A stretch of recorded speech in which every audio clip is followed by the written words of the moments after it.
Looks like it's working. I'll have to wait until some people hop up in here and tell me if it's working or not. This is the first time using everything. Got myself a Fago.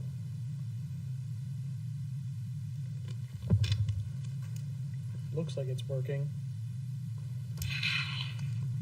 I'll have to wait until some people hop up in here and tell me if it's working or not. This is the first time using everything. Got myself a Fago. Better than last time, Lewis, because I know last time I was on here I sounded like a robot. Silent mode. There we go. Wait until some people hop up in here and tell me if it's working or not. This is the first time using everything. Got myself a Fago. Better than last time, Lewis, because I know last time I was on here I sounded like a robot.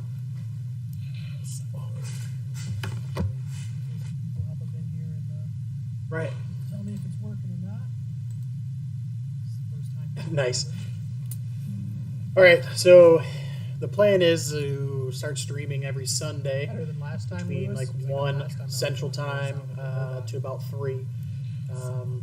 During those streams, I'll just be going through emails, answering people's questions, or answer questions that I get frequently, and I'll also go through the chat. All right, so see if anybody has any questions is there. But the whole goal is, well, as long as all this works and the quality is okay, is we're going to start doing tuning every Sunday between that time. So anytime I'm streaming, I'm tuning questions, and you'll see here answer questions that I get frequently, and I'll also go chat. All right, so see if anybody has any questions is there. But the whole goal, see that I have a data logger set up here. We'll be going over each tune, kind of going over everything, what changes I need to make, and kind of discuss the customer's tune as we're doing it.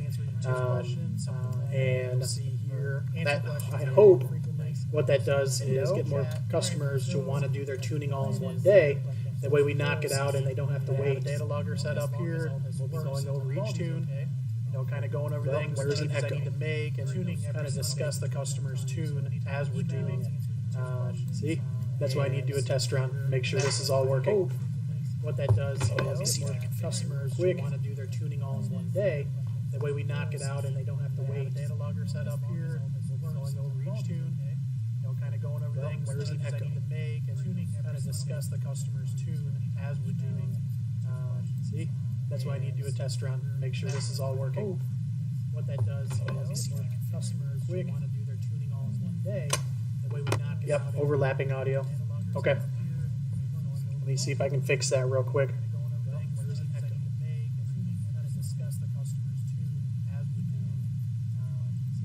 That's why I need to do a test run. Make sure this is all working. What that does is customers quick want to do their tuning all in one day. The way we knock it.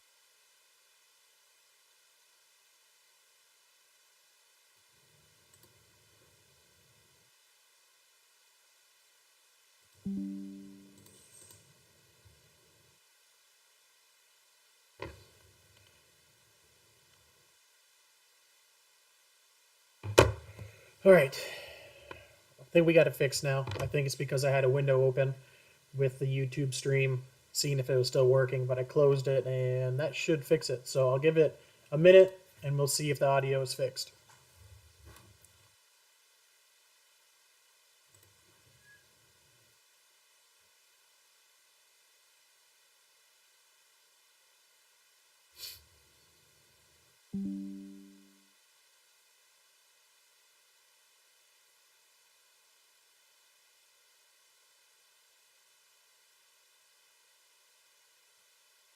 Okay. Awesome.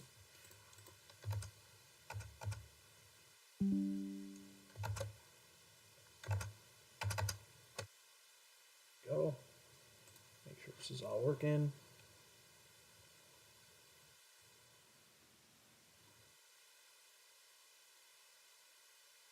Cool. All right. Looks like we fixed it. So we'll start over. It's probably hard to understand what I was saying. So basically, every Sunday I'll be streaming between 1 and 3 Central Time. Kind of just going over customer emails, answering questions that are most common that I always get. I'll also probably be going through Facebook and answering people's posts. Just kind of, trying to get a lot of information out on the streams, so I don't have to answer the same question all the time. I can link back to it later. And really, the most important for the streams are going to be tuning customer cars live every Sunday. So if the stream's going, I'm tuning. So if you have a car that I'm currently tuning, or you're looking to purchase a tune from us, we're going to be having spots, about 15 spots available every Sunday. And we'll tune your car back to back to back and get the car completely finished within those 2 hours that I'm on streaming. So this week I'm just going to kind of show how I'm going to be doing it, kind of going over the logs, what changes I'm making to the customer's tune, kind of point things out. If somebody's doing a log wrong or needs to correct something, I'm going to go over that. That way, hopefully customers that are looking to purchase a tune in the future, or are currently starting to tune with us, but haven't really done their first logs yet, kind of see what's required of them, to make things easier, and why I require them to be done a certain way. So I'm just going to boot up here. I'm just going to kind of go through it, start going through some emails, and start loading up some tunes or some data logs, and show where I'm making changes and why. And then I'll also kind of go over each customer's setup. So if you're watching right now and you're a customer of ours and you want to send over some data logs, if we're in the middle of or doing your tunes, now's the time to do it, because we'll be able to knock your car out right now in one day versus going over a week or two to get everything done. Usually most cars, like stock turbo cars, really we can finish a tune as long as they get back data logs to me in the normal process in about 5 to 7 days.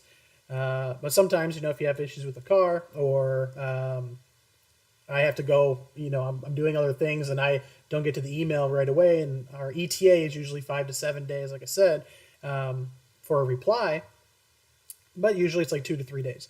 But that could add up over time. So doing it this way every Sunday and just tuning the car start to finish is going to be the best way to do it. Hopefully what that does for me is open up some free time during the week so I can do some other videos, and also get more done in the shop and record that, make content with it. So anyways, let's go into it here. Let's see. So we're going to open up all the revisions. People have sent me data logs already. And we'll start firing those up. Just one that's open. All right, pop in some logs. Cool. Head back to chat here. I just want to check to make sure that the data log screen is clear. And you can see the words on the bottom and the colors and everything. It's not fuzzy. So I'm going to see if chat can let me know if everything looks good there, because it'll be the first time. And going now. Here we go.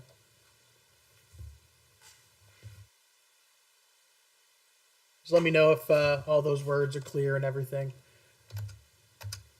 Make sure I don't need to make any adjustments. So this would be cursors going across boost pressure and engine RPM. Hopefully you guys can read that. Let's see here. I'm still waiting on XDI for the pump. Jeez, man. How long ago did you send that out? I feel like it's been 3 months. But I guess new orders have been kind of taking that long too. I mean, I got one that's like 8 weeks old right now, waiting for the pump to come in. All right. Thank you, Lewis. All right. So customer setup here. This is a, let's see here, you'll see at the bottom there, it's a Focus RS 93 Octane, got a wastegate actuator on it, intercooler, and a set of plugs. So basically, if you're new and you haven't done tuning with us, what we're looking at here is 3 logs, which are usually done on the 2nd or 3rd revision, and I request the customer to do 3 logs. Another full 3rd gear pull, which I'll bring that up here, this one here. So this is a 3rd gear pull, and then the one that we were just looking at was normal acceleration from a stop up to about 50 miles an hour, and that just kind of captures your daily driving. Let's see, and how the car reacts. And then this is the customer driving for 5 minutes different scenarios. So there's nothing specific here. I just tell the customer, go do some normal city driving and shoot it back. So what I'm looking for here is if the customer says, on data log 4, this is my normal city driving, and there was a couple issues where I felt the car stumble or shifted weird if they're an automatic Mustang and stuff like that. This kind of gives me a whole scenario and look at what their normal driving looks like day to day. So the main thing that I usually look for is I just look at their octane adjust ratio, and this tells me if they had a knock event that was severe enough to bring down the adjust ratio. And what the adjust ratio does, that -1 multiplies against a table that's also negative numbers to spit out basically spark timing. So usually it's a bulk number. The whole table is just one number, and it'll just kind of add that timing into your base timing. And if there's any knock, it'll knock that number down, which will pull back timing, and will go back up when the car sees no knock for a period of time. So I just look at this and see if if there's any big knock events and go through there. Let's see. Here, so yeah, there clears, he's fine. Okay, everything looks good. I was just making sure before I got too far into it. So look at this customer's log here, -1 the whole way. So not any major knock events. So there's not really any areas I need to specifically look at. And I also kind of look at actual AFR. And I like to look to see what the lowest AFR is in that whole period that he was driving.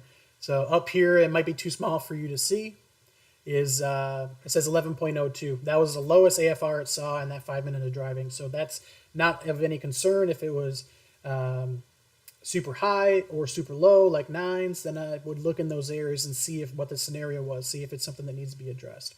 So this one's good to go. Don't need to do anything there. So I'm going to take a look. John, I just saw June 24th is when you sent it out, man. That's, 2 months. Jeez, just over 2 months. So this is a log. What I'm looking at here is a customer accelerating up to 50 miles an hour, not aggressively. So not full throttle, not little throttle, kind of just right in the middle. And I want to see, just make sure that the car is not getting any knock events here either. So this is another simple, just look at the adjust ratio. It's all -1 the whole way, so that's considered 100%. We ain't got no issues there. And I kind of just look at AFR as well, make sure she's nice and flat, doesn't have anything crazy. So when you're just cruising and slowly accelerating, you're targeting like 14.7 AFR. We just kind of look to see to make sure that that's kind of happening here. So you can see as he accelerates, up the RPM is the gray line. The AFR is smooth the whole way. And I also just look at boost, or in this case, it's vacuum because he wasn't too heavy in the throttle. So usually if I'm asking you to do a 0 to 50 mile an hour data log, I'd like to see just you in a little bit of boost, 5, 10 PSI, is perfect. That way I can make sure that the car's not going too lean when you're in boost slowly accelerating. So no buenos there. And then another thing I look at on this one is timing on all 4 cylinders and the 4th one. So I'm looking at all 4 cylinders here and checking to make sure that they're all kind of following. If say that right in this area there was a huge dip in one of the cylinders, that would be something that I want to look at and kind of rectify. But this car's solid. I would have probably not needed to do this if the octane adjust ratio was just -1 like it was. But on a car where I see it drop, I would go find that area and then see if maybe the car just lugged because he was taking off too slow from a light, or he shifted weird, something like that, or she shifted weird, or I can't really use pronouns, but yeah, we'll do that. They, them will shift weird and cause a knock. So I'm looking for that too. And then the last one is 3rd gear pull. So this is a stock turbo car, so it's not going to be anything crazy. And what I'm doing here is I'm looking at these 2 lines here. This blue line is the boost that I am targeting. This is our absolute numbers, so no, this stock turbo guy is not running 39 pounds of boost. That's absolute. So 39.26 minus his barometric pressure, which happens to be, let's see here. His barometric pressure is 14.36. So 39.26 minus 14.36 gives you your actual boost pressure. But targets are done by absolute numbers, and it's pre-throttle. So going back to it, blue is what I want to see pre-throttle. 39.28, that's about 25 psi, which you can see the boost pressure is at 25.3, and it kind of varies there. Your average for this entire run was about 25 psi, which is what we're after.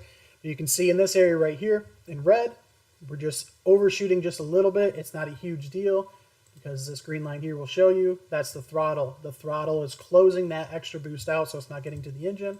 And because it's only dropping, because it's dropping 45 or 40 degrees, if you look at the green line data here, it's 41.16. 100% open is 81.97. So a little bit over 40 degrees. It's not a huge deal. The customer's not going to feel that. It's also not going to be a huge dip in power. But because it overshoots just a little bit, I'm going to make an adjustment here just to bring boost down in that area. But besides that, everything is perfect. And, you know, that's kind of being nitpicky as well, because the throttle closing during this scenario here might be a completely different scenario. You know, if it's 20 degrees cooler, it might boost a little bit more, might boost a little less. You know, if it gets 20 degrees hotter, it's going to boost a little less. So you can't really get it perfect for every single scenario off just one shot, and that's why the throttle is a secondary boost control for these cars, which is awesome. That's why drive-by-wire is awesome. So, and yeah, so basically the throttle, if it keeps everything in check, and as long as you're not slamming the throttle all the way down to like 20 degrees, you're not going to see huge varies in power, especially on a stock turbo car. You'd see it more on a car that was making like 500, 600, obviously, because you're impacting airflow significantly at that point. But yeah, we're just kind of looking at boost, so I'm going to make a small change there just to kind of hopefully average everything out. And then we'll pull this through, pull these off. So we know boost is good. Now we're going to take a look at AFR. Now target on these cars is about 11.7 to 11.9. You can see that the majority of the target is about 11.7. So we got just a little bit up by 12, up, down, low, and that's pretty normal because boost is ramping up, so torque is ramping up. Now the demand for fueling is higher, so the fuel has to pump up because it's ran by the camshaft, so more RPM equals more flow. So if you have that first initial hit from no fuel at all to a bunch of fuel, you're going to have those little dips and raises there, or peaks and valleys. But yeah, AFR on this setup is mint. So now we're just going to take a look at all the cylinders, make sure we got no crazy timing. Boom. And you can see all four are consistent. There's no big variations there, so there's no huge knock events. And it looks like it's target usually on 93 octanes, like 7 degrees, so we're a little bit low there. But I can take a look at his charge air temp and see that it's sort of warm where he's at. So the timing is just being pulled back a little bit from there. Really doesn't need to. That's a little more aggressive than need be. So what I'll do on that customer's tune is allow it to get a little bit hotter before it starts pulling some timing. That way he can get the full target of timing. So I'm going to bust open his here. I will have another window I'll switch to. Right now we're looking at the logging window in my stupid face. But I'm going to have another window I'll switch to of the tuning software from time to time. I just need to set it up, and I didn't really have time to before we started the live session. So, but I'll open that customer's tune file, and I'll make those quick changes and shoot it back to him, and that tune will be wrapped up. So real quick, make them quick changes. I'll see if there's any questions out in the chat in a sec. Need to get a second monitor.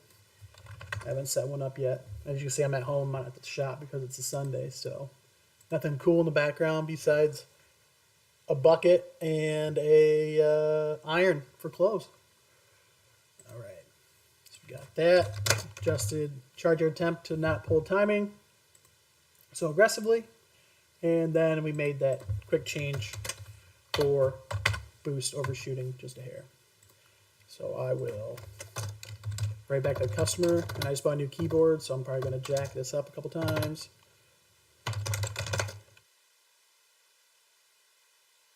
Attached your new tune. tune file. This is the final. No logs are needed.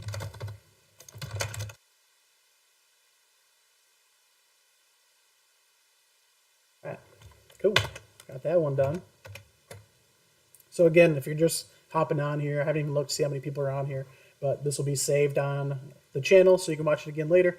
The whole point of the streaming every Sunday, we're going to have spots open, 1 to 3, only 15 spots each time, where we can tune your car start to finish all in one day without having to go back and forth through emails. So hope that picks up. I really like to tune a lot of cars on Sunday, knock a bunch out, give me some more free time during the week. Another thing that we're going to be doing is the tuning prices are going to adjust just a little bit.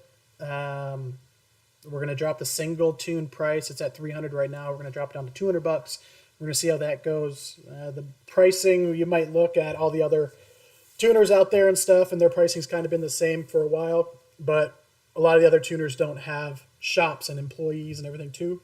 So I kind of fluctuate the pricing based on how much free time I have and just kind of control the tune customers. But I'm not going to do that in the future. Everything's just going to switch back to our pricing that we had kind of when we first started. So single tune price is going to be $200, and then the dual fuel tune is going to be $300. And then the spots for live tuning, some other companies will charge like an hourly fee, like $100 an hour, $150 an hour. I usually charge like $150 an hour when I'm live tuning on a dyno, but we're going to use this stream to kind of do that as well. So if you happen to get on a dyno on a Sunday, maybe a shop you know is going to be nice and open up on a Sunday for you, I'll live tune your car on the stream as well while you're on the dyno.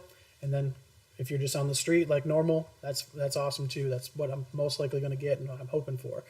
So the price for each spot for live tuning on these streams is going to be $50 off the start, and see how that goes.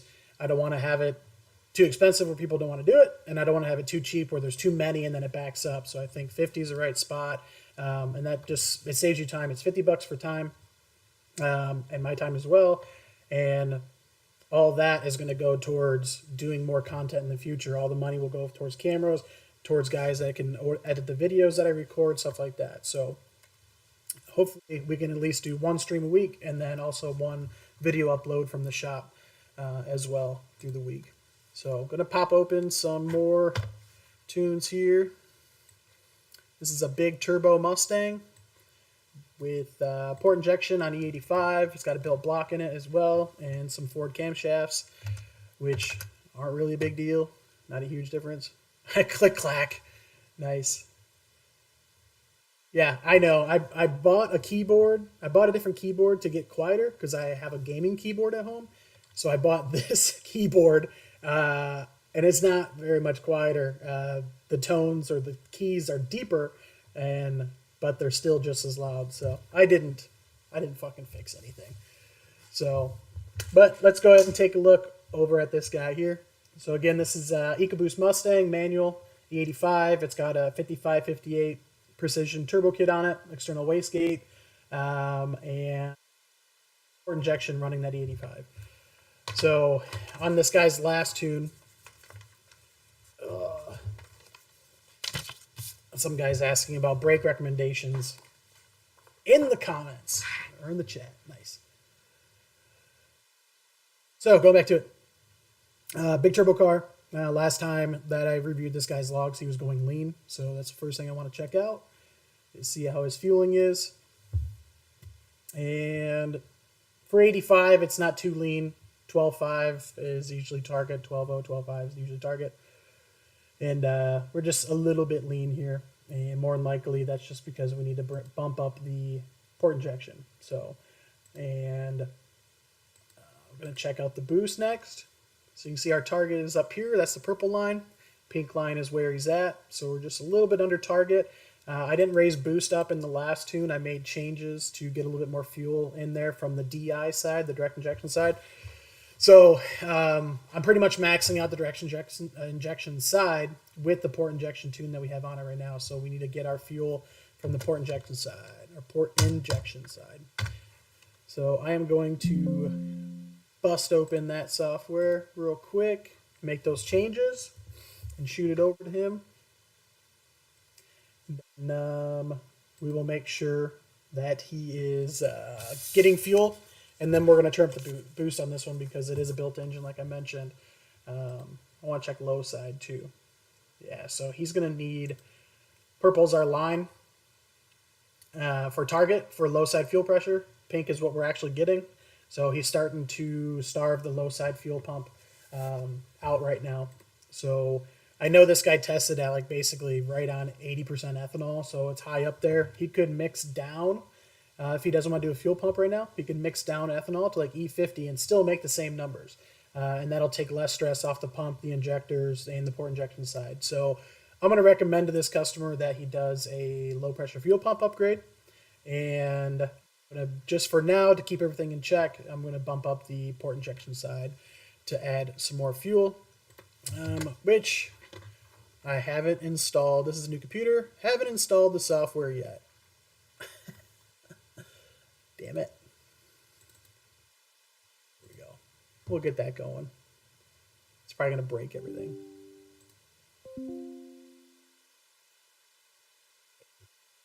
So I'm going to go back, check out, answer some questions real quick while I get that set up and make these changes. Oh yeah, the spams are here. Sick. 69 mega. Or if I can boot this person. I don't think I can. I don't think I can boot the bots. Maybe. Let's see.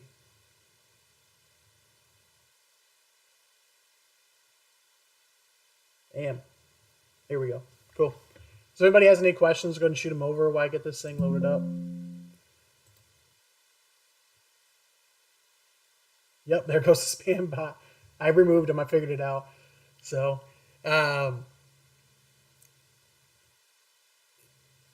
you made it big time when the spammers show up. I doubt it, man. I think there's probably like 10 people in here. So anyways, like I said, I want to go through the tunes and everything on these streams, and hopefully have more where I get like I said, 15, 20 people at once, and we're doing back-to-back data logs, and that'll kind of keep the things rolling here. So just got your Fiesta 3 weeks ago, and looking forward to having Tune Plus Tune in the near future. Good.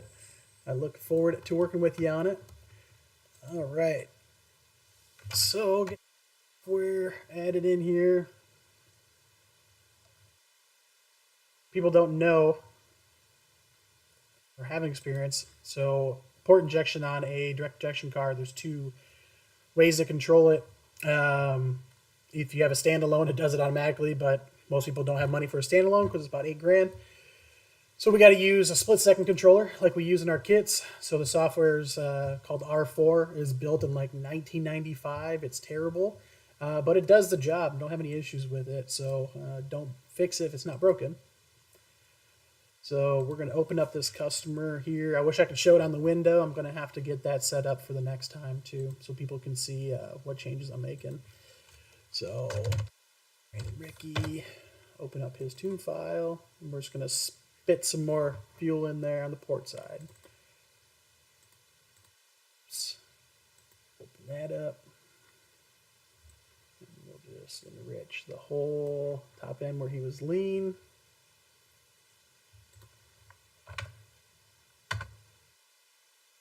Oh yeah, here we go. All right, cool. All right, here comes the clicky keyboard.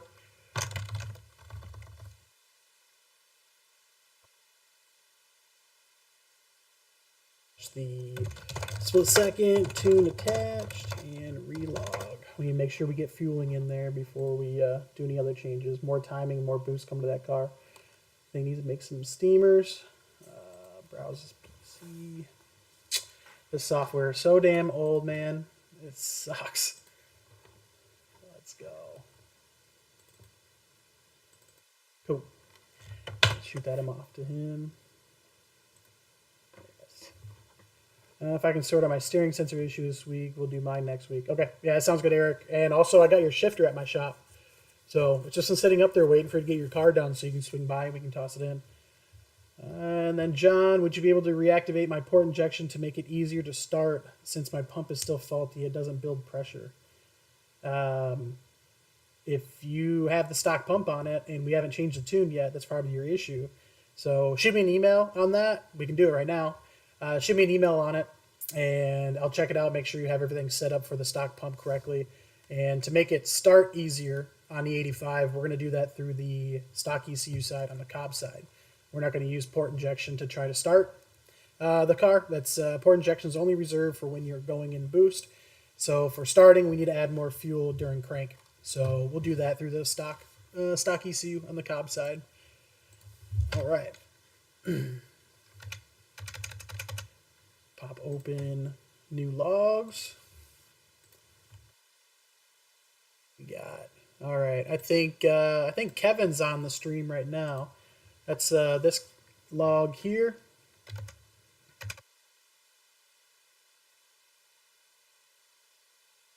Yep, here we go. Yeah, I'm pretty sure this is Alpha Matter. I think your name's Kevin, right? Oh yeah. So yeah, looking at your log, I remember you only had 11 psi gate, so we wanted to add some more preload. The reason why I have a target preload for you Fiesta ST guys when doing a big turbo, want to have preload on the wastegate to set you up between 12 and 16 psi, because the rule of thumb for wastegates is you don't want to go more than double the spring pressure. So if you have an 11 psi gate and that's your base pressure, and you go up to 22 psi, you're going to start to get inconsistency. Whereas I want to get up around 14 to 16 for base pressure before we really start turning it up. Because if later on you do, XDI pump and Bosch injectors or XDI injectors, if you have Focus RS or Mustang, if you have those on like E40, E50, we're going to see 28, 29 pounds of boost. So we want to make sure we have the preload set high enough to where we're not going to have inconsistent boost at those higher boost pressures. That's a big issue with even bigger turbo guys. I say big turbo for like anything that's not a stock turbo is considered a big turbo.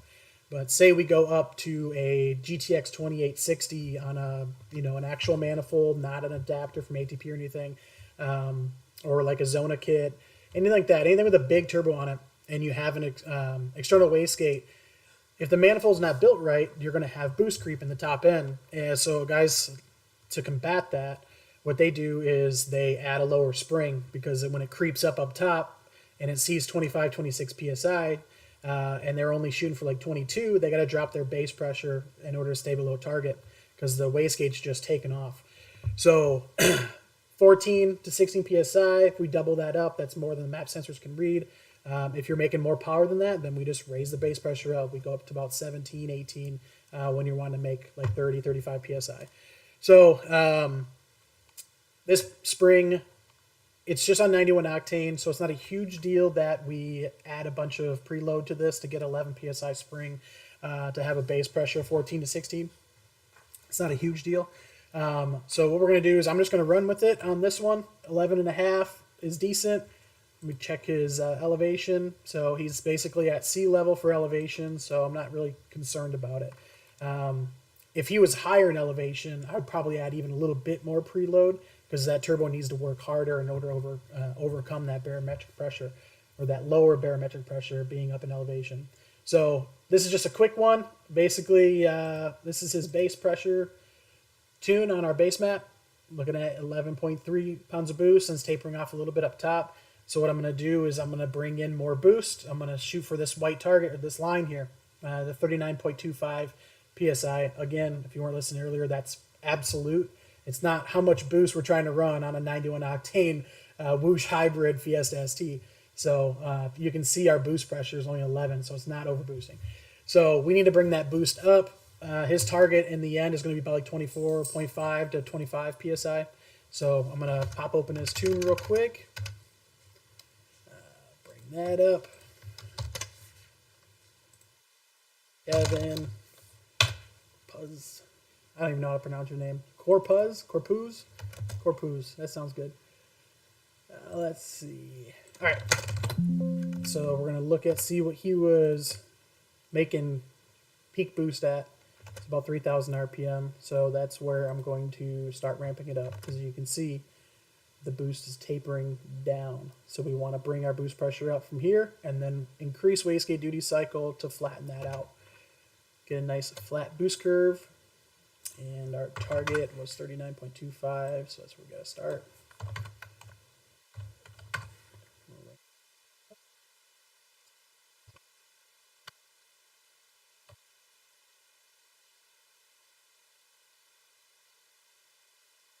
Yeah, these little turbos spool super quick. So it's got a lot of torque. So we're going to have a little bit lower boost right at peak torque just to keep things a little bit safer. And then we're going to ramp it up really quick by like 4,000 RPM to our actual target boost. And sorry, my keyboard's loud. We'll do that. And go back and make sure it's really low boost. So I know we're not going to be running out of fuel. Not to mention, Kevin, you didn't log actual AFR, so get that added. Make sure you got everything else. Fuel, pressure, timing, load. Yep, you got everything else but actual AFR, so I do need you to add that. But we're at super low boost, so I'm not really concerned about it. And looking at timing, make sure everything's consistent. Yep, everything's perfect. So, as figured, seeing as it's super low boost, so you can run a shit ton of timing right now. So yeah, Kevin, add actual AFR. And flash that tune I just sent you. It's in your inbox, and go log it. Like right now. Like go get in your car right now and log it. And new tune attached. Go log. Let's get it done before the end of the stream. All right. Cool. Let's open up another one here.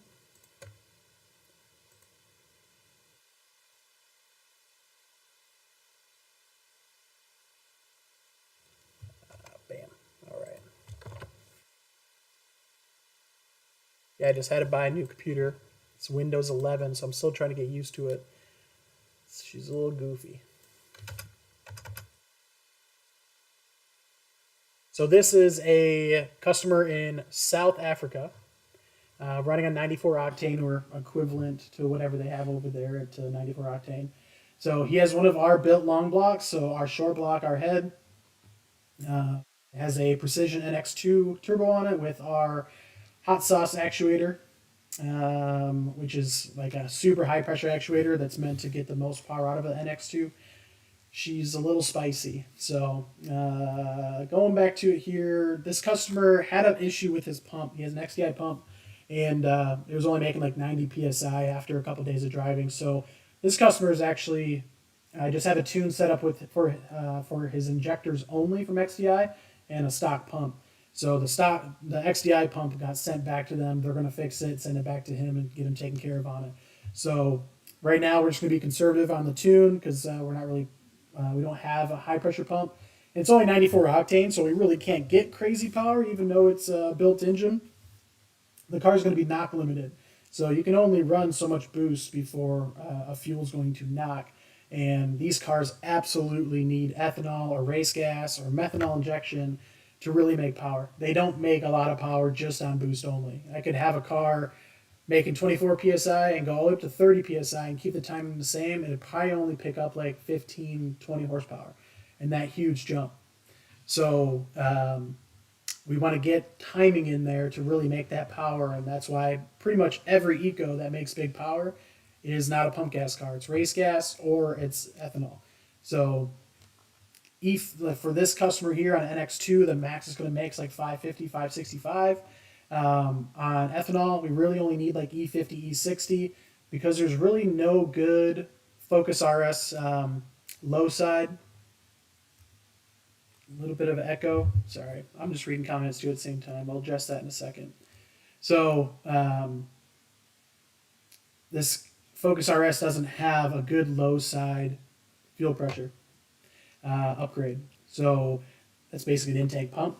So there's really no intake pump. All we can really do is... Damn, the sound's getting jacked up again. Let me see if I can move the microphone away. Sorry, the chat's open on my screen, so I get distracted. All right, let me know if that works. I'm just going to hold off a second and look for your guys' answers because there's about a 40-second delay.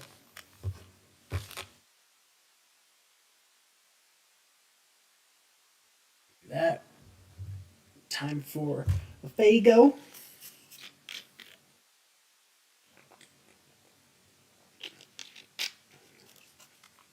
Yes, I'm just sitting here for 45 seconds checking sound.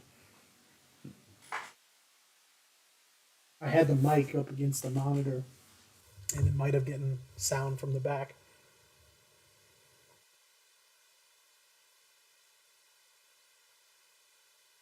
Looking to you guys in chat.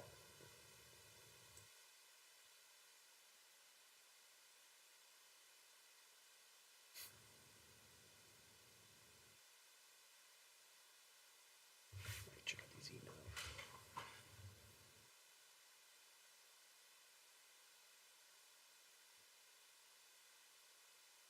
Oh, it's clear, but it's like I'm in a small room. It's probably the settings I have for the mic. I just plugged it in and let it roll. So, anyways, getting back to it. Focus RS built engine 94 octane.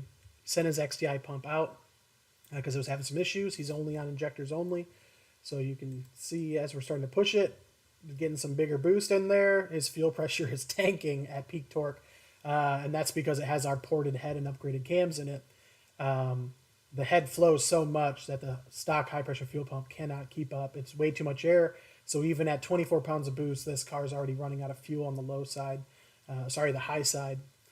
So I'm going to check AFR, make sure it's safe. I'm going to just keep the car safe for now and shoot him back another tune and just kind of give him a good driving tune until he can get his XDI pump back and on the car, and then we can turn it up. So I'm going to just go over what we normally see on a built engine Focus RS and Mustang. So on an X2, 93, 94 octane, we're going to be shooting for like 26 PSI, 27 PSI, as long as their fuel can take it. If the fuel doesn't have good enough quality and it knocks too soon, obviously we got to dial back timing or boost. And where I said before, these cars don't make a ton of power on boost only. Even though the head's upgraded and everything, they still don't flow a ton of air because of the design. So not a lot of like shoving boost down. It doesn't really make a ton of power. So I want to keep that timing in there. So if the car starts knocking, when we start to turn up the boost on this thing, we're going to dial boost back a little bit and see how much time we can get in there without knock. And then from there, more than likely, if this guy here, I know he's going to go with ethanol, we'll switch over to ethanol and then we can just crank it up. So this thing's going to see like 32 pounds of boost when it's all said and done. It's going to make like 560, 570 wheel horsepower. We're just going to push on it. So I want to make sure we have no knock. Sorry, quick transition there. Right. So yeah, timing, definitely hitting what our target is. The target's in my head, not on the screen like some other stuff. So he's overshooting target a little bit what we would normally go for on a 93 octane car, a pump gas car. So his timing's perfect, spot on, awesome. Don't have to do anything there. And because we are dying on fuel pressure, we need to check AFR and that dip. So we'll mark that dip. And we'll come here. And we're still in check. So fueling is good. I don't really have to do much changes. But if I turn it up from here, even though we're at good AFR, if I turn it up, things going to go lean. So we're just going to kind of flatten this thing out up top. We're good down here. Up top, you can see fuel pressure ramps back in with RPM. So I know from about right here and up, he's good for fueling. So he's only like 20 PSI. So we're just going to flatten boost out all the way across. Wait for him to get his XDI pump. Then we'll go up to 26, 27 pounds of boost. Get that knocked out, and then we'll do some E85 tuning. So let me pop open his tune. On next week's stream, when I switch over to the tuning software, you'll probably end up seeing some of the changes that I make. As long as it's not anything too crazy. I'm not going to get into like big changes and stuff I make on cam timing. I'm not going to get into specifics. I might show how a couple things work. And that's going to be pretty much it on the tuning screen side. Oh, excuse me. I know that was disgusting. So bring up Jason. And just going to flatten out his boost a little bit.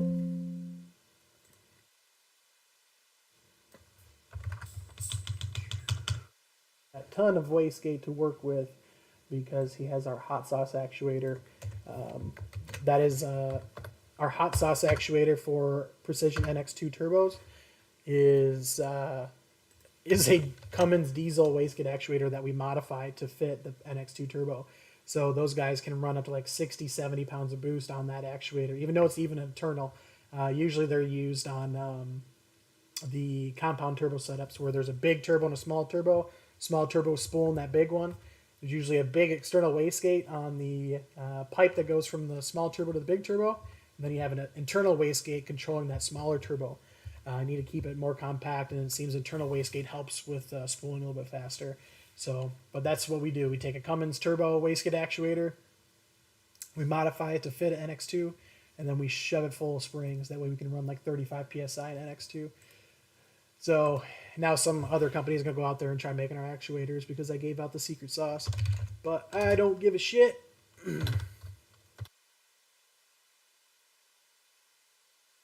Running out of fuel.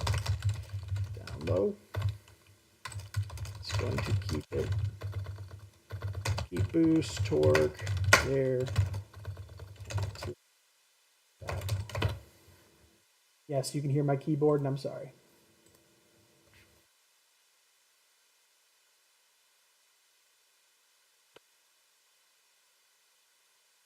All right, cool. Switch over. All right, so it looks like we've fixed that. Let's see. Lewis, you just said S280 out of nowhere. I didn't see any other questions. If you got a question, let me know. Just in your hands soon to finish it. Customer in Puerto Rico. You guys have terrible fuel down there, but I'm used to it. I tune a lot of Fiesta and Focuses down there. All right, sound. Looks like we got sound sorted. Have you built an RS with a 4-port exhaust manifold instead of a head-fold? Have you seen a difference at all? Yes, we're the first company to do a 4-port head, and we're building 3 of them right now for customers. So none of them are Focus RSs because the RS is a little bit more complicated to get a 4-port head because of the turbo position. So turbos being on the back right up against the firewall, you don't got a lot of room. So your real options are have a really tight manifold and have a lot of heat in one area, or you do a Sidewinder manifold, which is what I would recommend. So if you have a Focus RS or Focus ST and doing a 4-port exhaust manifold head on it, your turbo manifold should be going off. So if you're looking at the engine bay, off to the right by the battery box, mounted over there, run the downpipe out the hood, run the wastegates out the hood, send it, intake out the front, headlight, just do full deal. You know, you're putting that much money and effort into it. Might as well make it look cool too. So that's going to be, that longer runner is going to help with a couple things, kind of make it easier to kind of place in there, and also keep heat down as well. I mean, you're spreading heat out further and going around more components, but because it's longer and more open, you're allowed, you know, not allowed, but you can get more airflow out of there and keep that heat down. Then you can wrap the whole thing and stuff too and do ceramic coating. So 4-port heads, there are a huge difference in airflow. If you just take a 4-port head from a Jaguar or a Range Rover or the Ford Performance one, they're all the same head. Even the Mondeo has it as well. But if you just slap that on there, it actually flows less than the stock head. And the reason why that is because the valves are way smaller. So I think factory valves on a twin scroll head and a 2.0 Focus ST head with a small square, I think the intake valve size is like 30 and the exhaust is 32. Whereas the 4-port head has a 28 millimeter intake and 30 millimeter exhaust side.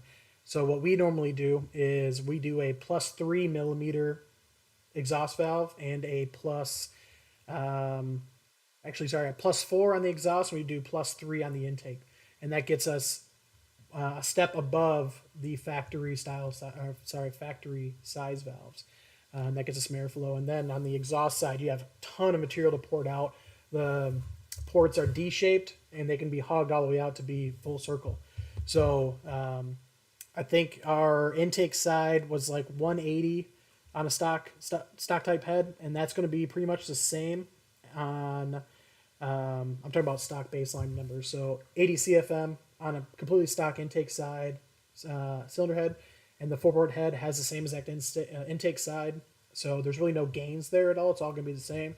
So he poured it out, and I think we got up to like 220 on the intake side or 230 CFM. And then on the exhaust side, the factory flow is like 140 in the center, two ports. So 2 and 3 are on the same hole. So they're on the same hole. And then you have two ports coming from 1 and 4. And 1 and 4 flow terrible at like 140. And then 2 and 3, because they're straight out, even though they're small, they flow like 160 ish, 170 ish.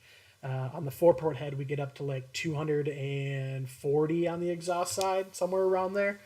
So significantly higher CFM on a 4-port head. And if you do some big cams, you have much bigger gains with cams on the 4-port head than the stock head.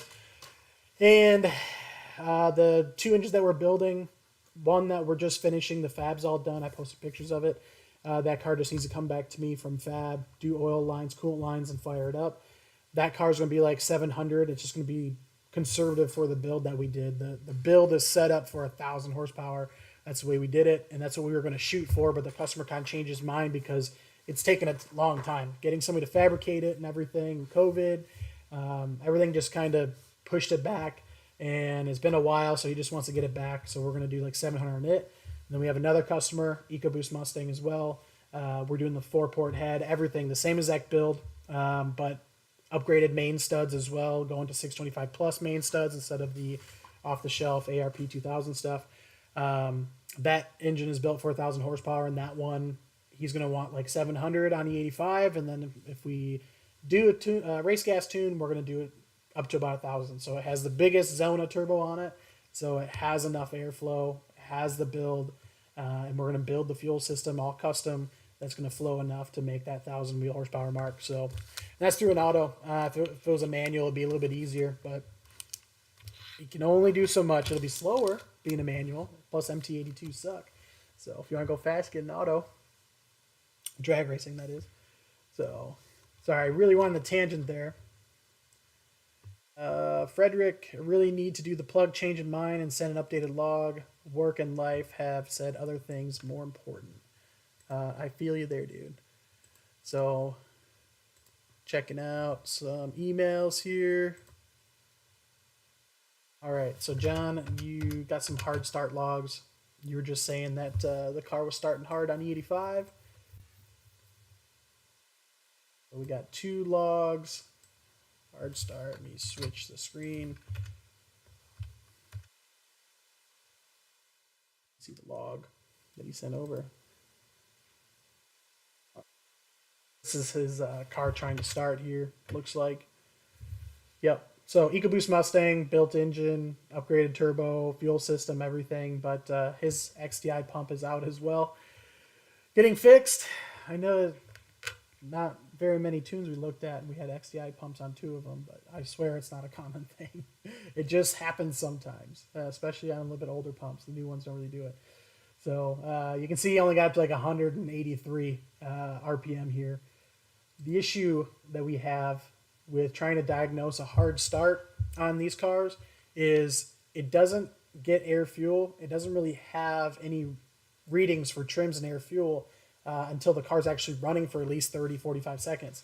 So his air fuel's just stuck at 14.7. So I can't tell if it's getting enough fuel really. So we just kind of have to try, and you see short-term fuel trims also 0. So the only thing I can real check on a log is to make sure that he's getting fuel pressure. Make sure it's close to what we're desired. So yeah, E85 car, we got 1,600 PSI of fuel pressure on the high side. That's what we normally do. Pump gas cars are like 800 to 1,000 on crank. So you see he's cranking, he definitely has enough fuel pressure. So basically we're dealing with the injectors not spraying enough fuel to start this car up. So I will bring up Jonathan's tune here.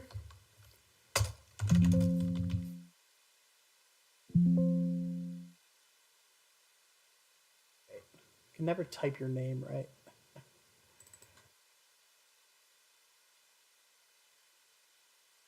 Here on 102. I forgot these are from the dyno tune.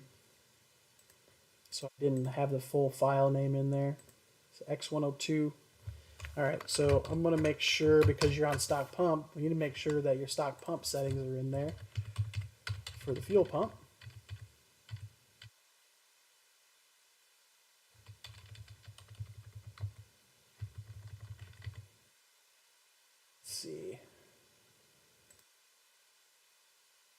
Nope, it's not.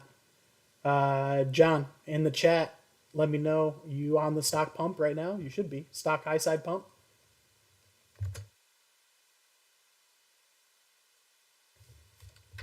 Yeah.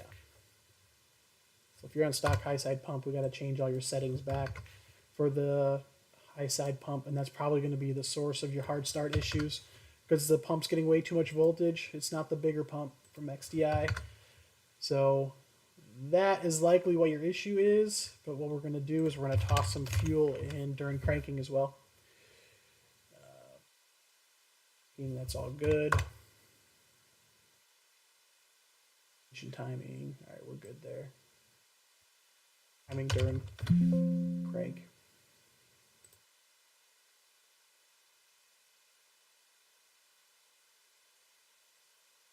Send this back to you.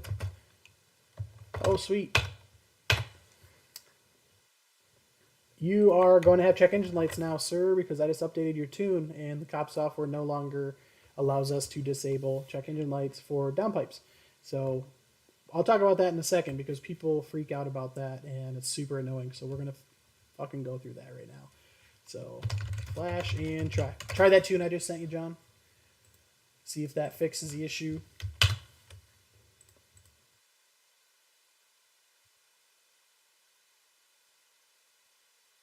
Tune stock is huge. I'll be in touch. They're going to change the repair. Tune will be a pleasure with you. Enjoy. If you click YouTube in my signature below, you can watch me make changes to your tune.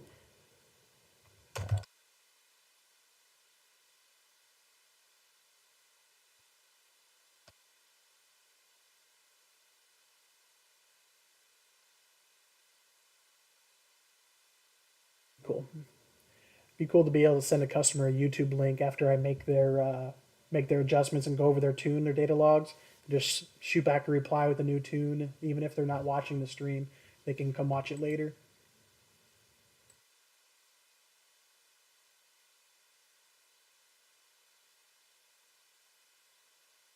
Where we at? Where we at? Cool. Antonio, I can do it right now. I was just using the XDI for around town.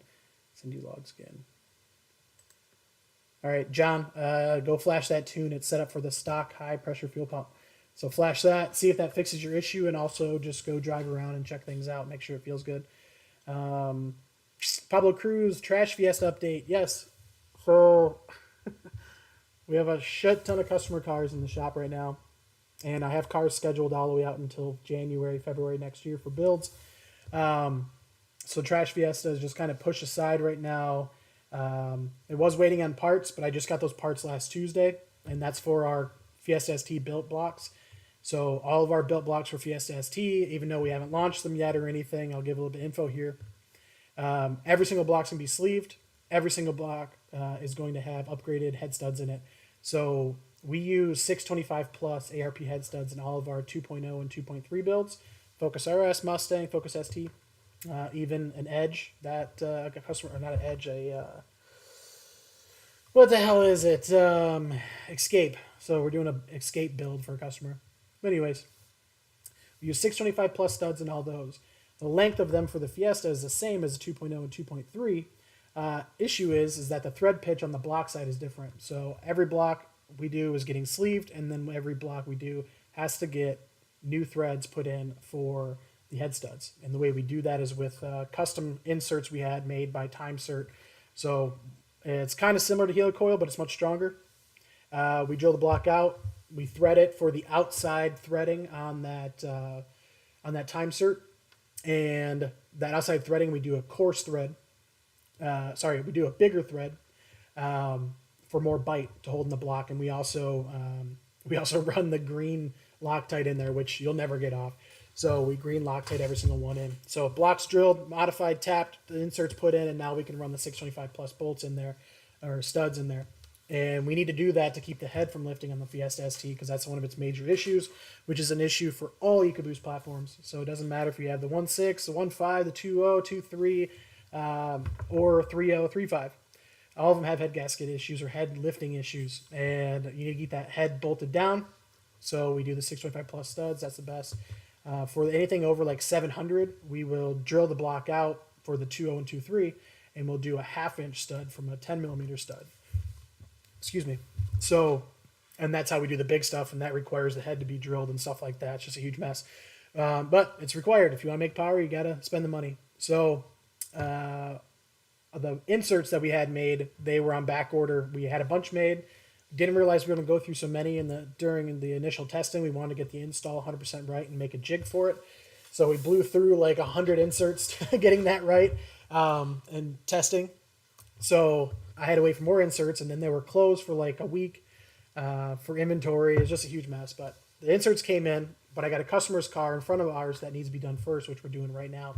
So we already have one of our built blocks out with the inserts in it and everything, the full deal. And the other one that we're building for the customer before we get to our trash fiesta is for Daniel Newman. He had a build done by us before, and the issue that we had when we made 450 wheel horsepower was the head lifted, because the ARP studs out of the box, off the shelf, the black ones, the ARP 2000s, they're hardly better than the stock bolts that come in the engine. So don't do anything off the shelf. If you want to make big power and you want to do a built engine, you can't run the standard studs. You have to modify the block. You have to run 625 plus. They're spendy, but it's the right way to do it. So anyways, customer's engine, what we're doing on his is he just wants to make like upper 300s and wants a little bit of safety. So what we're doing on that is we're modifying a stock block. We bought a brand new OEM 1.6 block, full short block with the crank rods, pistons already in it. And we're modifying the block and putting our studs in it. So that will keep his stock engine a little bit safer from lifting the head. And then the other thing we'll do, which causes a lot of issues for the stock engines failing, is the injector seals blowing out on upgraded injectors. And even the stock injectors have had a few burnout on them. So when you do that, you just have combustion going out the injector hole. You have poor fueling. It's down a cylinder, it just freaks out, and it can destroy the engine, crack the cylinder walls. So we're just going to put a little bit more safety in there. It's just added insurance. It's already a part. Why not do it? So that's what we did. Brand new block, tore it apart, modified head studs, toss it in there. We'll get his car back up and going, and then we'll feel comfortable working on our car, because any time that we work on our car during the week, I feel like we could be working on customer cars, and that's just what we do. We don't push customer cars aside. We have too many to build. We want more. Keep going at, throw them our way for builds. Any work you need done and stuff, we always want more work. But yeah, big builds are kind of all the way out. Like I got customers every other week, new car coming in, full engine build, and I wish I could have the time to take pictures of all of it because it's insane. But yeah, tons of cars. So then we'll start working on the trash fiesta. So that's getting our sleeve block, and that's a custom stroker kit that we made. So it's a 1.95 liter stroker crank, custom X-beam rods, and then our pistons that Trom makes for us, which are WPC coated, which is what's on our customer Ben Packer's car that has our built engine in it, driving around right now, putting miles on it and everything. So 1.95 liter stroker, and then we're also doing a CNC ported head program for that engine as well, like we have for our 2.0 and 2.3. So we are going to have a full CNC port job on the Fiesta ST head, and it's also going to be O-ringed. So we'll have O-rings on the bottom of the head. So we have even more insurance that we're not going to be lifting the head and blowing a head gasket out and filling the cylinders with coolant, because that's no bueno. So after we do that, we'll have upgraded cams. We already have cams. We already have valve train. That's all set. And then we're going to stick a GTX 2860 on it and compare spool with our stroker Fiesta block or long block full engine to a stock engine and show how much faster the spool is on a turbo that everybody uses not every day, but it's more common turbo. We're not going to do it on the S280 that was on the trash Fiesta before, because the S280 is like instant spool. If we throw it on the stroker car, it's just, it'll make like 35 pounds of boost at like 2,000 RPM. It's just way too much. So S280 is going on another car.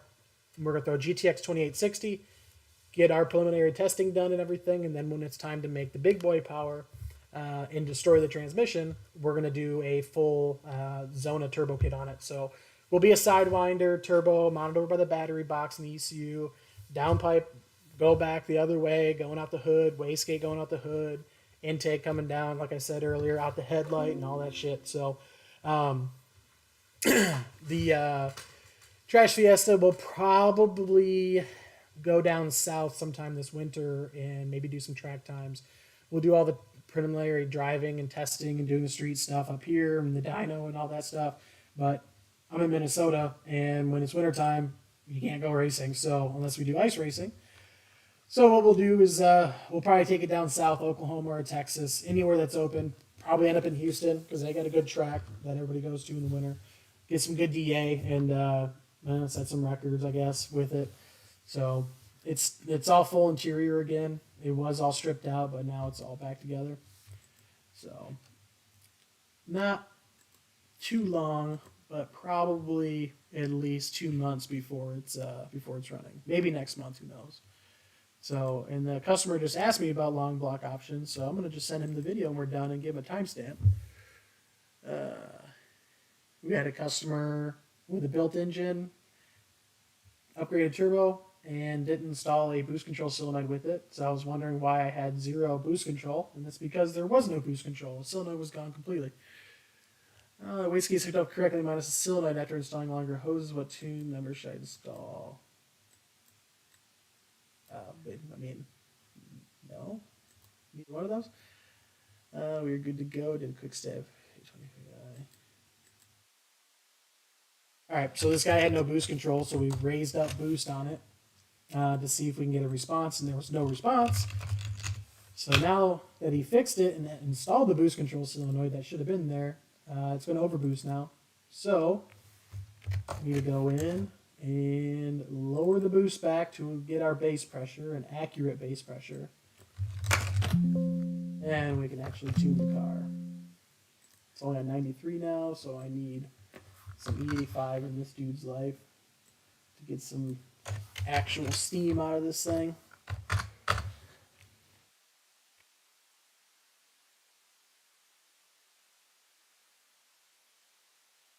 Shot this guy a tune. Maybe he'll go log it right now. Cool. Work always comes first. Gotta have the money to afford this stuff. Very excited to see what the end result will be in the Trash Fiesta. Yeah, I mean, the Trash Fiesta, I'm not going to stop until I make 600. So that's what you got looking forward to. It might not happen this year, but it'll probably happen next year. We just need to. I really want to release our long blocks and short blocks for Fiesta ST. So I want to get realistic numbers and realistic scenarios for these guys and run it long term, even in the winter, and show that the engines hold up and make the power and are reliable and everything. So because Fiesta ST has terrible aftermarket support as far as like engines and stuff go. Basically anything that's out there is worthless. You can't take a Fiesta block and throw rods and pistons in it and make any more power than stock, because the issue is the block itself. It cracks all the cylinder liners, and then you run into the issue with the head studs like I went over already. So we're the first company to actually do it right. All the other companies that have built engines, they haven't even lasted 3,000 miles. In fact, we had 2 built engines come to us from other companies that we've taken out and either put a stock engine in or we did the build ourselves. So it just goes to prove, like, just throwing in rods and pistons and thinking you're doing something for your customers is not right. You got to do the testing and everything yourself. If you just start throwing parts at something and then don't put it in your own car or just expect a customer to try it out, it's just the wrong way to do it. That's why we own every car that we tune. Don't have an EcoBoost Mustang much right now, but I had one for 2 years and did all the testing and everything on it. We don't need one still, so that's gone. We have a Fiesta ST R&D car, and we have a Focus RS R&D car, and we're still pushing those platforms. The RS needs a little bit more work because it's all-wheel drive. The Mustang's simple. You throw a built engine in it, turbo kit, fuel system, and just send it because it's got the transits can handle it and stuff. RS needs more build and more work. Fiesta ST needs a hell of a lot more work. It's more expensive to build a ST engine than an RS engine or Focus ST engine.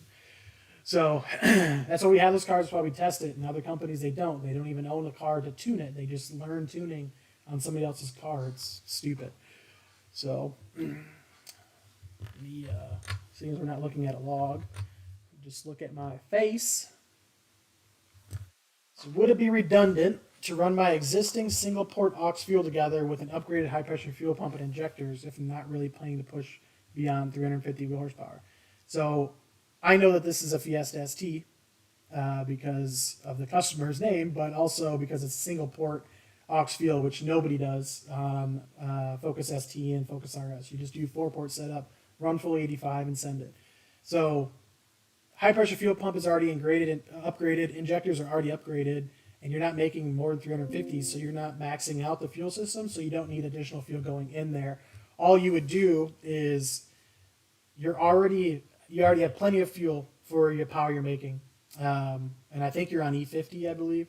So if you have more than enough fuel than you need, and then you spray more fuel on top of it, all you're going to do is have the high pressure fuel pump still always going to make the same pressure.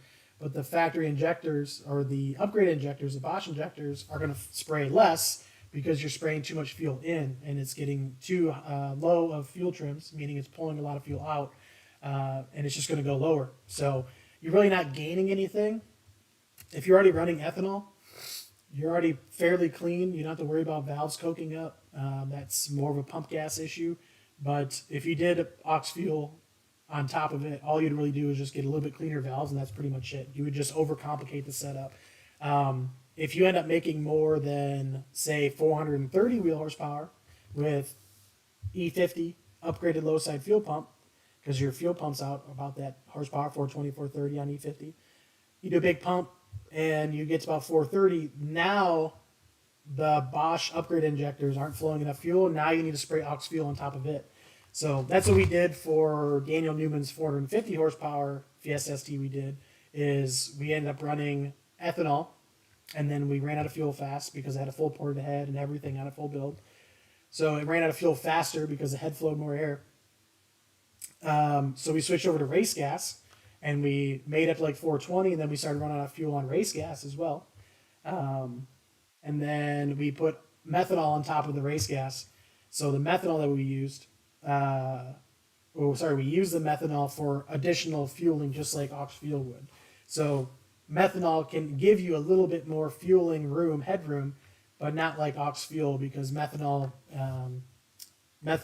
disperses faster, so it combusts faster and colder. So when you're spraying it in there, it has to go in a mist or you lock up the engine.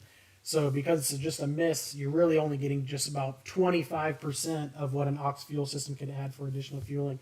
So you wouldn't need your aux fuel on your setup. I know I gave you a long answer to a short question, but you wouldn't need your single port aux fuel until you made like 420, 430 on E50.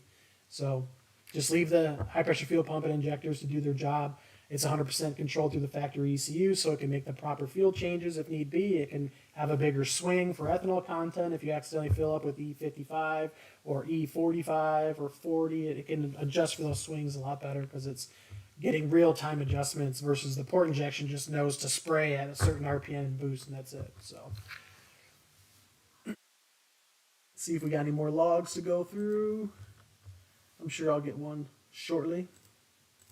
Yeah, so we've got a customer with a RS that's breaking up, and in his first logs, it looked like traction control was kicking in, which would cause the car to feel like it's breaking up because it's pulling timing and such. So sent him back. He said traction control was off, but it's showing up in the log. So let's bring that up. You get the hang of switching the screens here. Not bad. All right. So he's saying about, he's at 70% throttle. He's saying in like first gear, the car always breaks up around 5,000 RPM, which is right around here when it spikes boost. So the first thing I'm going to look at is just see what the fuel's doing. Fuel's doing fine, except for it's just a tad rich right there, 985. That's quite a bit of fuel coming in at a super high acceleration rate. This is in first gear, so the RPMs shoot up really fast. So the fueling can't really adjust as quick as like a long drawn out gear. So we're getting a quick jump, or sorry, a quick dip in fuel pressure, and that's likely when the fuel is changing. Yep. So right here you see our target's 14.7, our air fuel's 14.7, and then now we have a huge rich spot.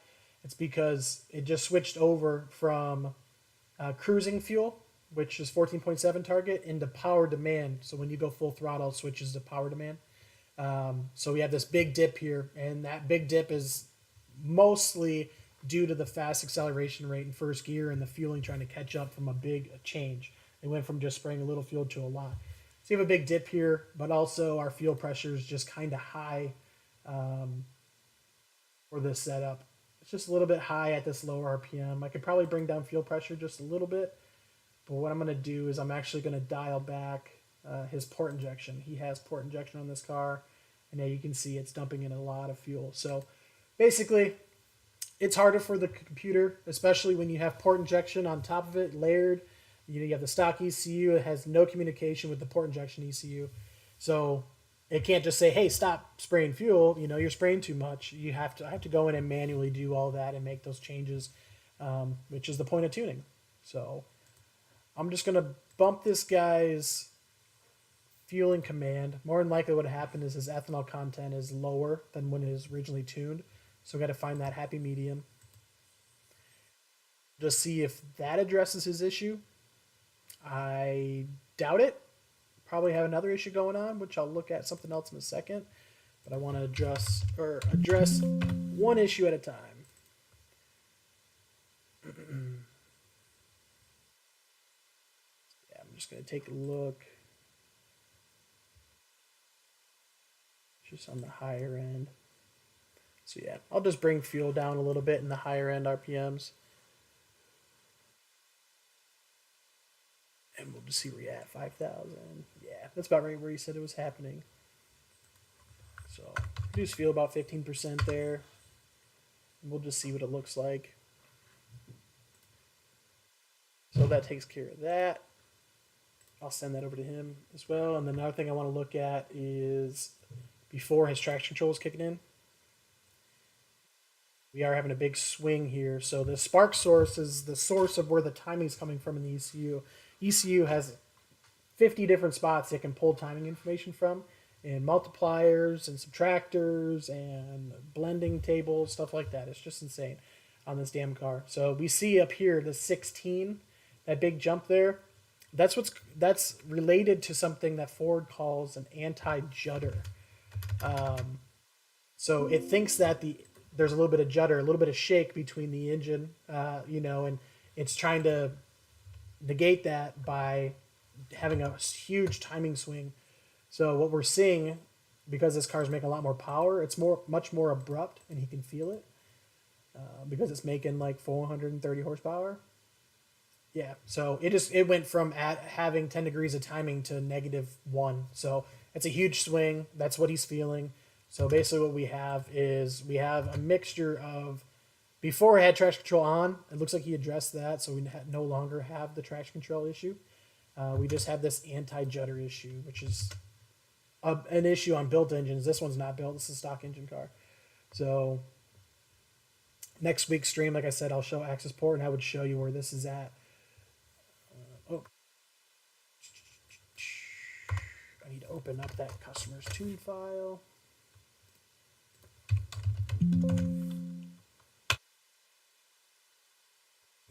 So he is on Tune VAC.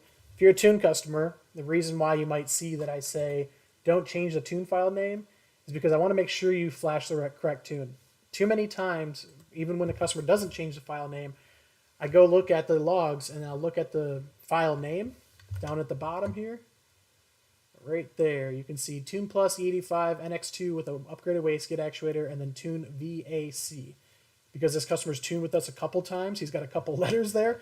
So usually we'll just say VA for an unlimited tuned customer, which was an option we offered a while ago. And if it said S100, that's a single tune, and his first series of revisions start at 100.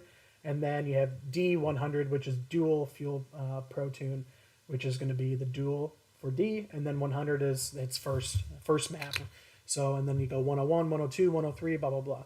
So he's on VAC. If you change the file name, I don't know if there's an issue. I don't recognize that it's adjusted to our changes or it's responding the way I wanted. And the tune file is just made up, like Tune Plus, Tune 1 or something, you changed it. It might screw up things on my end. So I like to see to make sure that you're on the last tune I sent you. So don't change your file names, and that's in our instructions. Don't change your damn file names. So, but going on him, looking at his tune, like I said, we got that big jump in timing there. So we got it's either anti-judder or shuffle logic. Yep. So anti-shuffle retard logic. So it's retarding the timing to avoid what they call anti-shuffle. Some made up crap. So the best thing to do with that is to disable it completely. It doesn't change anything unless there's that shuffle feeling. And I believe, according to Ford, the shuffle is the torque vectoring kind of working too much, going back and forth, and it pulls timing back to kind of reduce wheel speed, wheel spin, and it uses traction to do that too. It pulls timing and traction control kicks in, pulls it back to avoid that kind of torque steering. So anti-shuffle, we just disable it on that car and see if that fixes his issue. So I'll send him a new Cobb tune, and I adjusted the fueling on the port injection side. So I'll have to send him over both of these tunes. Cobb tune and R4 tune attached, and see if it addresses your issues. All right, knock it out. By the way, I have like 100 emails. I'm pull some logs from them in here in a second. That was a super long email. I'm just gonna have to read that one later. All right, Kevin. Hope you're still in the room, bud. Oh my goodness, we're being spammed again.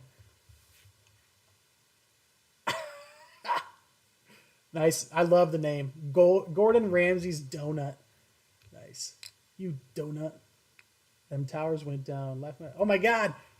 Yes. I like it. Plugs change. Gonna go find a good spot. Get some logging. All right. Get it done. Get some plugs in there. Do that log. All right. We'll get these spammers out of here in a second. And Kevin, looks like you sent a log over. So let's go ahead and do that. Bam. All right. So you were on your bass tune, about 11.3 psi. I ramped it up. Let's see what boost you're at now. 19. So yeah, still a little soft for 40 degrees or 40 wasty duty cycle. See where we're at. Let's see how big of a swing we had. It's not too bad. Okay.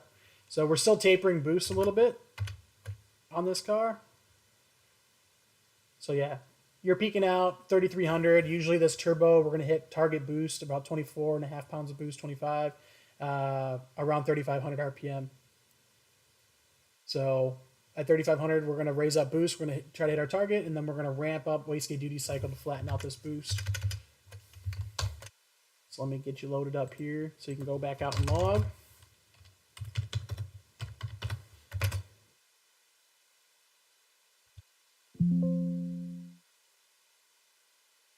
So 3,500, so we're good there. We're gonna ramp this up. 54%.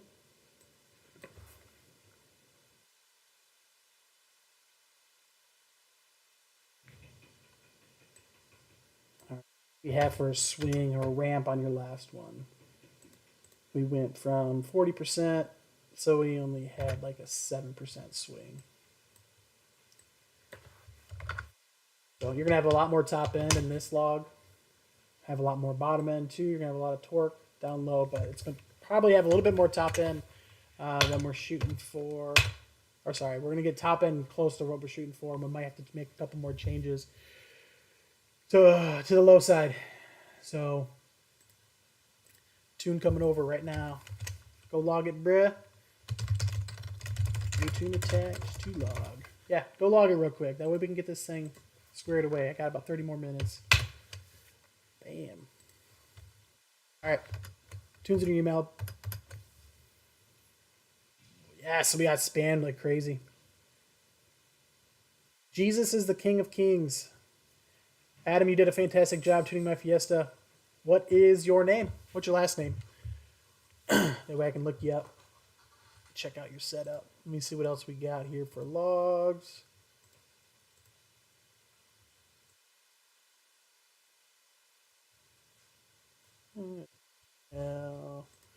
Fiesta one blocks.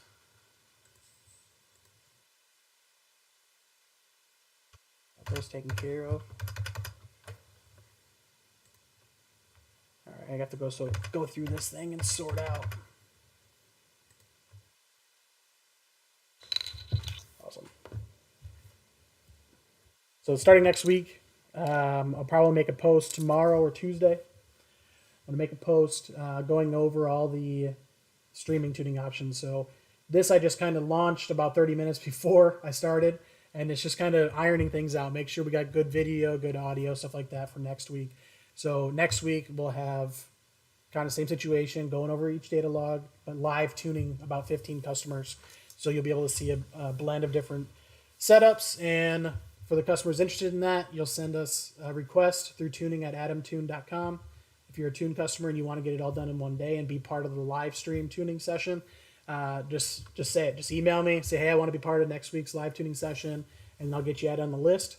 And then basically what we'll do is I'll send you an email to put you in a new category. So we have a couple queues that we have set up in our emails here, or for me, not really ours. For me, it'll put you in a different queue. So when you send me an email, it automatically pops up on my screen and we start tuning it right there. So even if we have 15 guys doing logs, we'll be able to knock out the tunes and kind of just keep things flowing so there's not big stops in between. So keep things exciting and rolling along. But yeah, it's awesome for customers to work with us the way that we've been working, which is send us a log, go in the queue, 5 to 7 days, you get a reply back. Most of the time it's 2 to 3, like I said before. But if we can get those done faster, you don't have to do logs, for 3 or 4 weeks if you have a complicated setup, or, like 2 weeks or whatever, and waiting for replies from me. We can get it all done in one shot. You don't have to worry about being concerned driving on a data log. Like say you went out and you did a poll and there was like a small issue, and you don't have to be concerned. We can address that issue right on the spot, figure out some changes, or make changes and get you going. So that way you just one day, I'm doing it on a Sunday. Most people have that off. If you're international, I'm sorry. But we can get that car just knocked out and you're on your way, and if you want to do one fuel one week and then another fuel the next week, that's awesome. It doesn't matter. But if you're a customer and you purchase, like I said, this will be $50 for a live stream tune session for each customer. And if you want to do 2 fuels and you need to do it on 2 weeks, that $50 will just apply to both weeks. So you just got to say right in the beginning, hey, I want to do a 93 tune on this Sunday and an E30 tune next Sunday. And that $50 will cover both of it. I'm not trying to do like a huge money grab here. I mentioned before this, the money that we're using here is to set up more content later for our YouTube channel and stuff to give back to you guys. So that'll be like buying equipment for the shop, paying the editors to do it, possibly pay somebody if we get enough people watching, pay somebody to do the filming itself. That way I can be in front of the camera a lot more, which I know you want to see my face, but talking about a lot of stuff going on in the shop, not here in my basement, which has my kids play stuff over here. Yeah. There's a pickler triangle that he climbs on. So I'll do streams from the shop in the future as well, but Sundays I'm off. So I'm at home. I'm at the shop through the week building cars and shit. So, I want to do more videos in the shop because we do so much stuff that people don't even know about. And we sell so many things that people don't even know about because I don't have the time to add to our site. So I think these streams are going to be a huge positive thing for not only customers, but for us. And we can bring out more products and new different types of tuning and stuff. So if you're not a customer right now and you're watching this, when you want to get a live tuning session, you'll have to have purchased a tune already on our website. So we have 2 options, single and a dual fuel pro tune. So if you buy a single tune, you're getting 1 fuel, 1 set of mods. So if you want to just do our normal tuning process where you send your request, we send you a tune, you go log, send it back, a couple days later you get a reply, and we keep doing that. That's totally fine. That's the $200 get you. If you want to get on a live stream session and tune it all out in one day, it's $50. And that'll just be a drop down on the website for you to purchase, and then you'll be dedicated for that date. Once you fill up, you have to go on the following date. So the first week, so next Sunday, we're gonna do 15. If I feel like we can handle more than 15, then I'll bring those spots up to 20. So, but I think 15 would be, I think it's a perfect number. That'll keep things busy and rolling and, keep people engaged and entertained. So we'll do that. The uh, pricing I mentioned on the tune. So if you haven't purchased a tune yet, this may suck for some customers, and I get it. I know I hate when I buy something and then the price changes or whatever, but there's also been a ton of people that have bought unlimited tunes, which isn't an option anymore. It might come out in the future, but it's going to be pricey because what we've learned over time is the unlimited tunes backed me up too far, and I wasn't able to get tunes out fast enough, and that's not okay with me. I want tunes to be getting back to customers as soon as possible. That way they can get their car done, enjoy their car, go to their track, go to their race event, stuff like that. So I used to be able to knock out a bunch of tunes in like one day, overnight, and then be back at it again the next day. Now things back up for a couple of days because we have so many damn customers, which is awesome. I love it. So these lives will hopefully spread out the week. If you can't make it Sunday, I'm gonna have more time for you because somebody else has done the live stream and freed up some time for me. So I think it's gonna be awesome, and I don't know, I like it. I enjoy doing it. Getting it all set up and stuff was kind of a pain or whatever, but as we go, things will get better and things will be cooler. I definitely need to get the Access Tuner screen up so you guys can see the software that I use for tuning. So I need to get that added up on a screen. I can try, but I'm pretty sure I'm going to ruin it right now. Change the source, maybe. Oh, that didn't do it, bud. That is not good. All right. There we go. Not bad. Looks like I got it done there. Cool. Well, this is the cop software. So let me see if I can move my face. Oh, yeah. There we go. Let me put it right there. Awesome. This is Kevin's car. Kevin's in the group right now. So this is his wastegate table. Fucking other tuners are gonna look at this and now they're gonna steal my shit, but I don't really care. So I had the experience to do it. If somebody's copying me, awesome. But you can get it from the original source. So this is just to help spool. So we got 100 down low. This is closing out his wastegate. That way the turbo can spool as fast as possible. The turbo's starting to spool up about 3,000 RPM, so now we're ramping it in. So how this looks when you're driving is you're kind of up in this area here, and as you get into boost, you're going to come down here, and you're going to find your target. If our target for boost is 39, you're going to ride this column all the way out in your RPM. So he's got a lot of airflow down low, but dying out up top because it is a smaller turbo.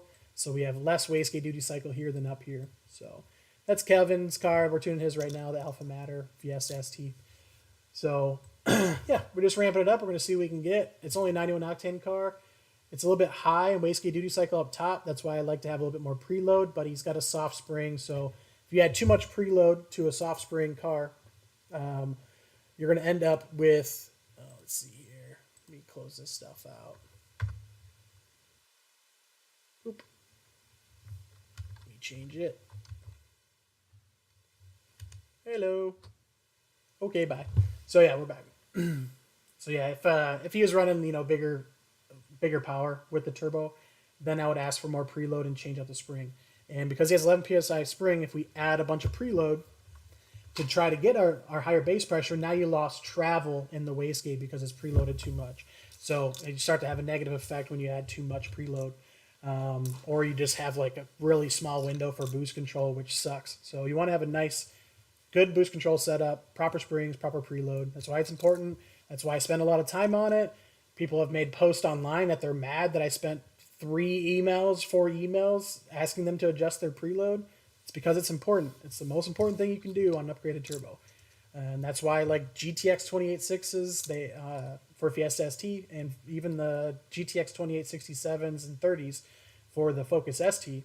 The wastegate that comes on it's just way too soft. If you have a 7 psi spring and you get to about 20 psi, your boost control starts to suck. And if you're at high elevation, you might not even hit 23, 25 pounds of boost if you have too soft a wastegate spring. So wastegate base pressure is important. Having good base pressure that suits your target boost in the final tune is very important. So we're going over a lot, but this is one thing that I want to go over, which annoys me all the time, I guess it shouldn't be annoying because it's hard to be educated on this if you don't use the software. But map switching does not change the entire tune. There are certain things that you cannot put on a map switch. So if you want, say, different throttle on slot 1 versus slot 2 as far as the sensitivity goes when you hit the pedal, it's not possible because it's not in the realm of what can change. So when you switch maps on a car that has on-the-fly map switching, Fiesta ST, Focus ST, Focus RS, and then EcoBoost Mustang 2015 to 2017,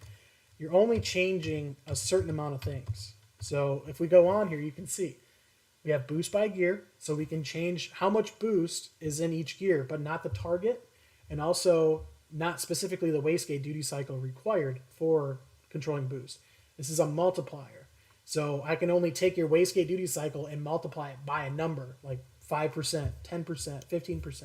That's how boost by gear works. So it's not very specific, it's just a percentage, and it multiplies against your wastegate duty cycle table, which this is the Cobb custom wastegate duty cycle. The factory boost control is super complex, which I use for a lot of cars, but not the Fiesta ST when doing big turbo stuff. Big turbo stuff, it's best to use the Cobb custom wastegate duty cycles tables.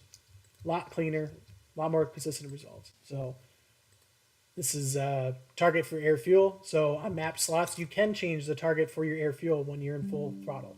So this is power demand. So when you go full throttle, yes, people are messaging me about it on Facebook. So anyways, when you go full throttle, this is now your target air fuel. So yeah, we can change that. We can change the rev limiter. This is the fuel cut. So the factory rev limiter is a soft cut. The throttle just closes. So when you rev out, the car just dies. Where a fuel cut is, you get that bang. Bang, bang, bang, bang, bang. So this is rev limiter. We can change that in each map slot. So we usually change that based on the setup of the car and what fuel they're running. We might have 2 different rev limiters based on fuel because a car might have high knock at high RPM because the engine's so loud. So we can change the rev limiter. We can change your flat foot shifting RPM. So that's when you shift above 65 or above 6,000 RPMs. It's going to cut power even if you have the clutch and the gas pedal down at the same time. It's going to cut power until it reaches 6,000 RPM, and then you're going to have a fuel cut. Bim, bim, bim, bim. So I know you like the noises. So fuel scaler is adjustment for what fuel type you have in there. So we can change that. So you can have a 91 and then a 91, 93 tune and then a E30 tune on different slots. That's how you change the scaling there. But I don't do too many tunes with the bigger power cars, Fiesta ST. We do it because it's a lot easier on the Fiesta ST because it's not huge power. But when you're making big power E85, Focus RS and stuff, they can make 400 plus on a stock turbo. So I don't put different fuel types in different map slots because there's a lot of tables you can't change that need to be changed specifically for that fuel type. So that's why if you ask me for an E85 tune in slot 2 and 91 you want in slot 1, I won't do that because those cars are all controlled by torque. There's also injector settings that we need to change in order to accommodate for the higher demand fuel. So going back at it, we can do a couple things there. Timing offset, so that's you can change timing between map slots. Your launch control, you can change between map slots. There's a soft cut, which is a throttle cut, not a fuel cut. Your max target boost pressure. This is desired target pressure. So a ceiling is a cutoff, and when it hits it, it cuts it off. It uses the throttle to block out any boost above the ceiling. Desired is used for your boost control strategy, so you got to have those matching or close. And then this is the pedal position in order to target that desired boost. And then torque tables, which aren't really used for the Fiesta ST, but every other car. And then that's really never used. And then wastegate duty cycle. So basically, when you switch between map slots, you can change about 5 things. That's it. So throttles can't be changed through it. Your cam timing can't be changed through it because it's not changing the entire. It's not changing the entire tune. So it's only adding multipliers or changing a few little things on there. So that's why a lot of things can't be done by slots. I just kind of want to go over that because a lot of people expect too much out of map slot switching. And I wish it did a whole tune change, but unfortunately it doesn't. It's just a custom coding that Cobb has put in, and it modifies a few tables. So works great for tons of setups When you start making big power, really limit the map slots that you should switch in between because there's a lot of factors going into it. So, but yeah, we'll change back. Looks like we got another tune coming in. So we'll move me up in the corner again so you can see my dumb face. And then we'll switch it back to the data log screen.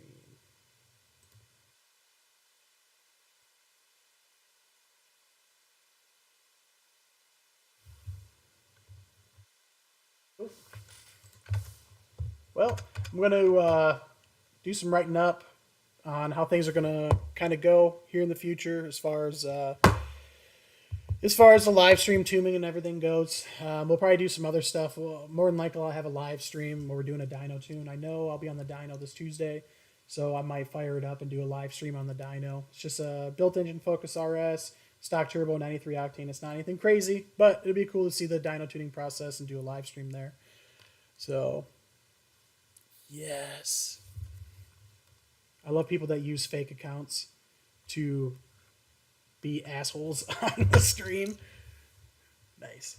Cool. So I'm just going to wrap it up. I got a lot of emails I need to go through and kind of sort out all the data log ones. I didn't want to do too much on this week because, like I said, this is just a preliminary run to see how things go. So I'll be back on next Sunday. I'm going to make a post with the date and the spots that are available for the live tuning sessions. Doesn't matter if you're on the street or on the dyno. So if you want to do a dyno tune, I know it sucks because it's on a Sunday. But it's really the only free time I have during the week. I'm at the shop all the time, and in between assembling cars at the shop and handling parts and shipping out engines and building engines and tuning cars, I still have to do all my emails and stuff too. So I'm just trying to set one more block of time to really knock things out and get some faster response times for our customers because that's our biggest priority. Whenever I see a bunch of emails in there, it lingers over me all day until I get them all done. So, be a good thing. All right, John. Yeah, just shoot me over to log, and then I'll just message you on Facebook, and we'll go over it there. So, we're all set for today, and keep a lookout for the post that